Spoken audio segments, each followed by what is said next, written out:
afford to go out and buy a brand new automobile with a $5,000 premium on it to reduce their carbon footprint by 2 tons a year. But everybody can afford to plant enough trees to get 2 tons a year. That's $10 a year. Everybody can afford to do that. A family of 4 in the United States has a carbon footprint of about 20 tons per year. At $5 a ton that tree planting projects are selling in that, that's about $100 a year. That's $8.33 a month. So, you know, buy Mother Nature 1 cheap cocktail a month, and you've taken care of her. Now, people who don't like offset projects, who want the high-priced, you know, engineered solutions, are very opposed to this. But it's part of the solution, and it also heals the harm that's done. So, and everybody can afford it. So the voluntary market to choose these affordable, low-end solutions, the green solutions, is a very practical step. Well, I can tell you, Mr. George, if you're talking about hiring a tree, I think some of my foresters in Tennessee have a lot of trees they'd like to hire out for you. Now, you're a for-profit company.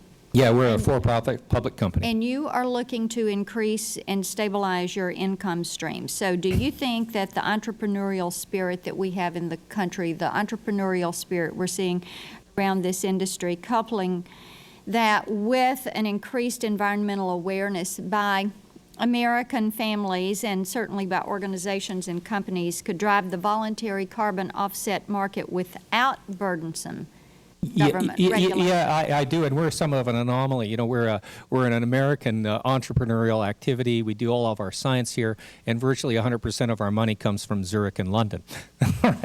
So you would leave government out of voluntary carbon offset market, and Mr. Brokoff says he thinks that it would be helpful in establishing. I'd love to have the government aboard on this voluntary market. I think it would help. I think people would have more confidence if there was some government oversight. You know, it would make life a lot easier. I mean, you know, heaven help me, you know, sometimes the bureaucracy is a bit burdensome, you know, but it's a positive thing generally. Okay. Mr. Belcher, I know I'm going to run out of time, and I may submit my question to you. I'm curious about selling electricity through renewable energy, and I had asked you about you know, if you received any government subsidies. And I know that the wind turbine project with the Rosebud, Sue Rosebud, did receive some, and I know there was a DOE grant and I think a rural development grant in that. So I've got some questions surrounding that.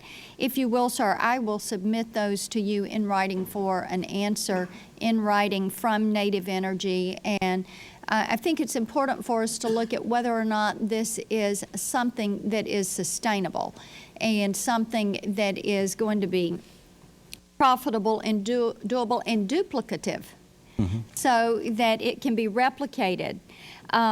So let's, I do have some questions about that. I will go ahead and yield back my time and then submit that in writing. Thank you, Mr. Chairman. General Lady's time has expired, and we ask the panel to respond in writing to the General Lady's questions when she propounds them. The Chair recognizes the gentleman from Missouri, Mr. Cleaver. Thank you, Mr. Chairman. I think, Mr. George, you partially answered this question. The several estimates suggest that the average American family generates 20 tons carbon dioxide annually, and I think about 4.5 for the rest of the world. The rest of the world's much lower. Yes. And then you talked about the fact that to buy an automobile that actually generates less greenhouse gas contributors will cost more money. Do you think that the reverse ought to be the case in the United States? In other words, that you essentially pay more money if you buy a large emitter. If you want a big SUV, you pay more for that than you would pay for buying a hybrid. Because right now, it's, you know, if you're trying to be environmentally sensitive, it costs you more money. And so, just like cigarettes cost more money, if you want to, you know, if you want to go ahead and smoke in spite of the hazards and the way you contribute to the rising health costs in the country, okay, it's going to cost you $4 a pack. Is it clear enough? Yeah, I think sure, if you larger footprint items, ought to pay their way, right? And hopefully that recently we had an owner of a large mega yacht. It's kind of like the most extreme example of an object that somebody might own. And they contacted us because they were tied up next to our research ship. It's down in Florida picking up scientific gear. And it's just the most beautiful thing you've ever seen, polished to a high polish. And the owner of the yacht, I was drinking coffee on our research ship one morning, and he was drinking coffee on his, and we were literally tied together. So we could almost touch. And he said, well, tell me about all this carbon sequestration stuff. And I said, well, you tell me about your boat. How many gallons of fuel do you burn? And he told me how many gallons of fuel he burned. And I said, well, let's do the calculation. And I just did the back of the envelope calculation. I said, well, if you wanted to reduce the carbon footprint of this 140-foot mega yacht, bigger than our research ship, right, you'd have to pay about $2,000 a year to make that zero by planting trees. And he said, I just paid more than that to varnish the back rail on this boat. Right? And he says, let me get my checkbook out. All right, and he did. So if it's affordable, people will do this, right? But if you have a 20-ton footprint, and you got to pay, effectively $2,500 a ton, right? That's Toyota's charge for your footprint. Well, that's a big number, right? You got to shell out $50,000 to go carbon neutral. Well, some people can afford that. I can't. Right? Most people can't afford that. But I can afford $100 a year, right, to do the right thing for the greener solution. And that's why the British Stern report that talked about the need to spend $3 to $4 trillion immediately to address this problem of climate change is such a staggering number. It's because they used that engineering metric to come by that number. If you use the green metric to come by the cost of making a really meaningful part of the solution to climate change, we can afford it easily, right? It's very low cost. Thank you, Mr. Chairman. And it's immediately available, right? We can do it today. Gentleman's time has expired. The gentleman from California, Mr. McNerney. Thank you, Mr. Chairman. The United States has historically been the biggest contributor to greenhouse trapping gases in the atmosphere, but that's changing now, and we have some other competitors out there that are going to do at least as good a job as we are of contributing those gases. And I think one of our biggest challenges is to work with those other countries to find ways to cooperate toward reducing our footprint and their footprint at the same time. What lessons can we learn from the voluntary system out there, and maybe moving toward mandatory systems that could be applied, that we could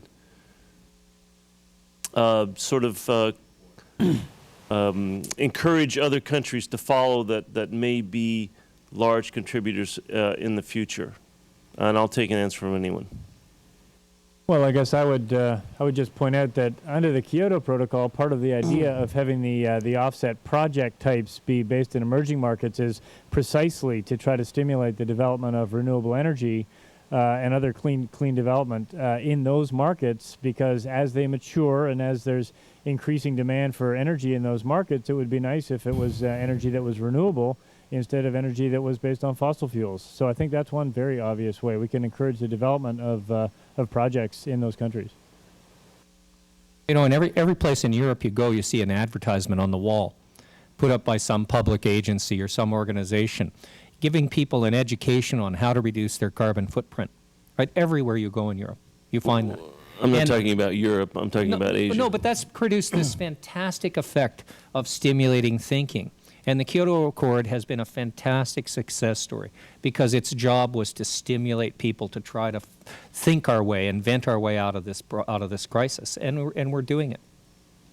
But it just seems that market-based approach would be the most effective, and if we can produce laws that will be useful in encouraging Asia, in particular, to move forward in this. It would be good to have that input from the market, from you guys. 2.5 months ago, I was in China meeting with several different Chinese government organizations.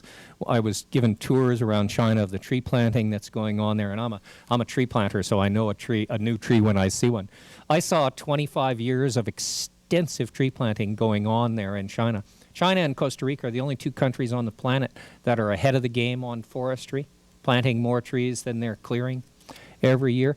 The Chinese are enormously dedicated to climate change solutions. They're working on it. They are very insular. They don't really talk about it. I was amazed when I met with foresters there who were asking me about how to create carbon credits. I met with one group they about wind power. Some of these guys here are wind power guys, and they said, well, can you earn a carbon credit with wind power?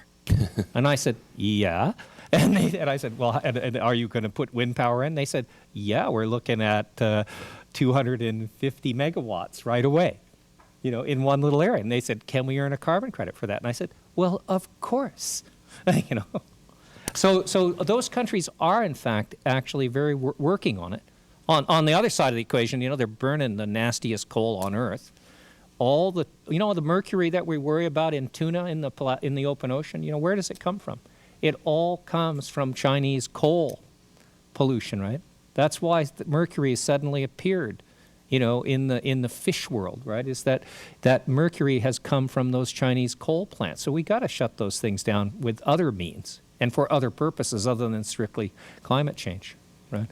To get to your question, I think the rate of development in countries like China, India is going to have to be met with intelligent cap and trade regulations that they're going to have to sign on to spur clean energy technologies and carbon sequestration. I think that they're not going to act. I'm sure if you've talked to them, they're not going to act until we take some action ourselves. So I think the first step is the development of a U.S. mandatory regime, and then working with them as quickly as possible to get them to develop a mandatory regime. In China, every man, woman, and child by law in China has to plant 5 trees per year. That's 6 billion trees per year go in the ground. And everywhere in China where you go, if you're an old tree planter like me, you see that that's going on. I see those trees are in the ground growing. So they're working on it. Okay, thank you. Time has expired.